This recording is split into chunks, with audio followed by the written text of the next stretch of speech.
Hey guys, this is a little presentation to help you guys answer the short answer questions on your final exam for Science 142.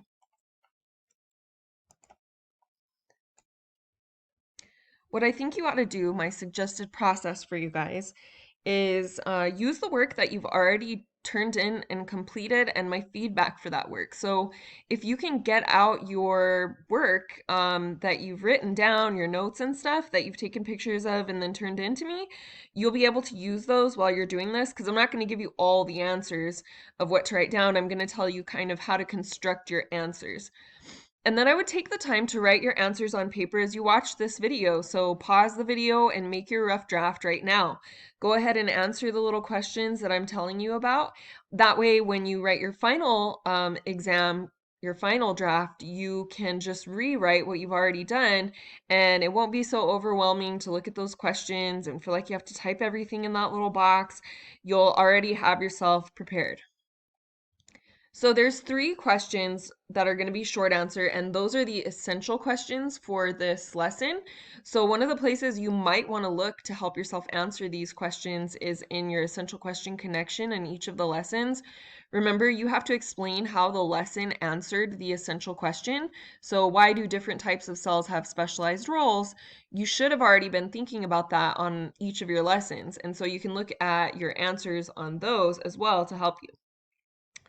So this question is all about lesson number 1. So if you go to lesson number 1, it'll help you answer this. Look at your notes, look at the activities, check out the ed puzzle.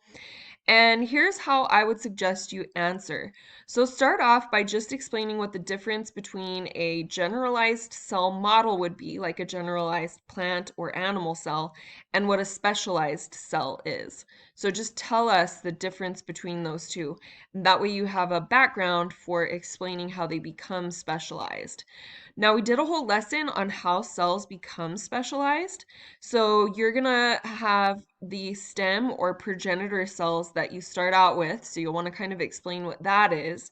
Within those cells, you'll get genes that are turned off or on. That's a process called methylation.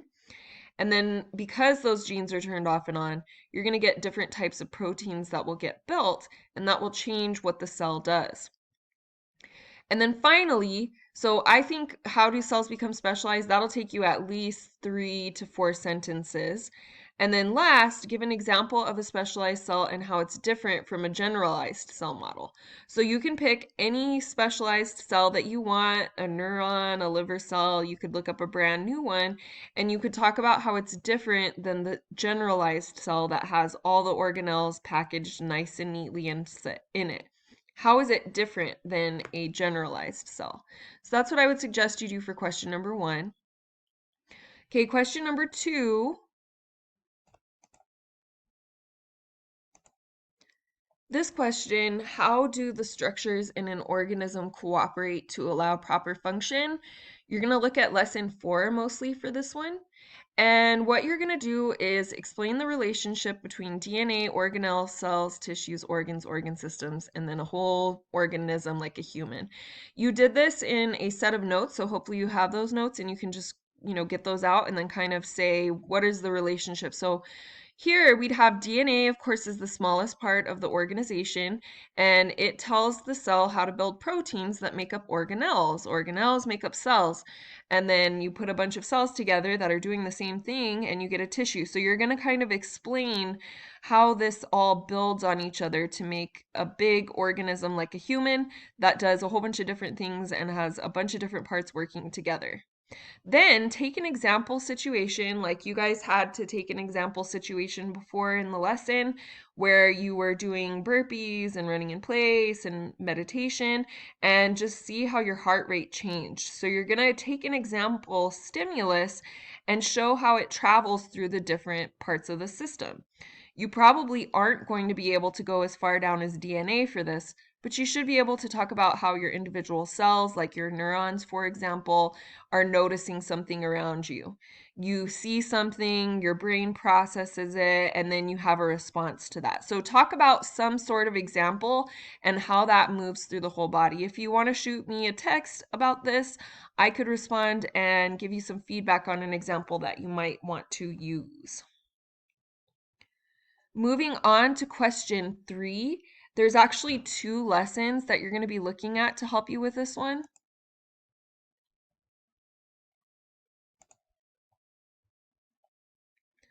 Lesson 5.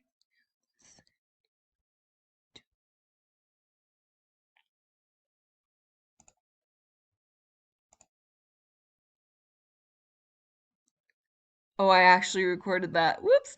It's going to be lesson 5 and lesson 2, you guys. So those are the ones you want to look at.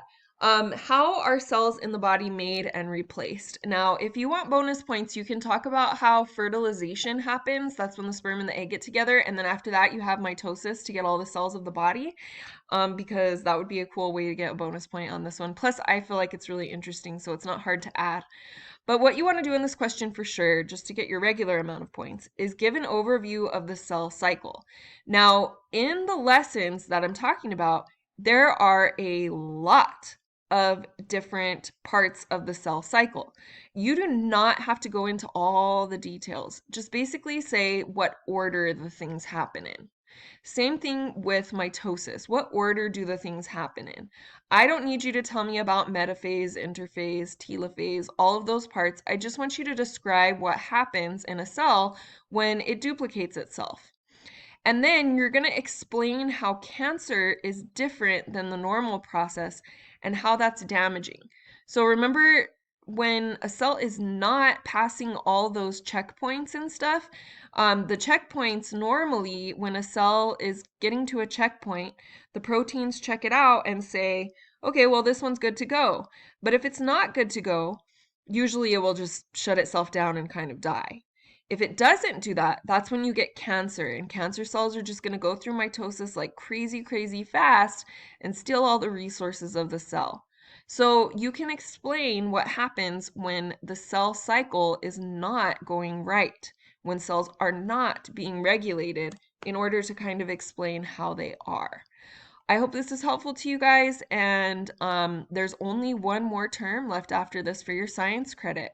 So if you're at this point and it's term 5, we're ending term 5, you're right on track. And if you were behind, don't worry, because you are still almost done now. Have a good day.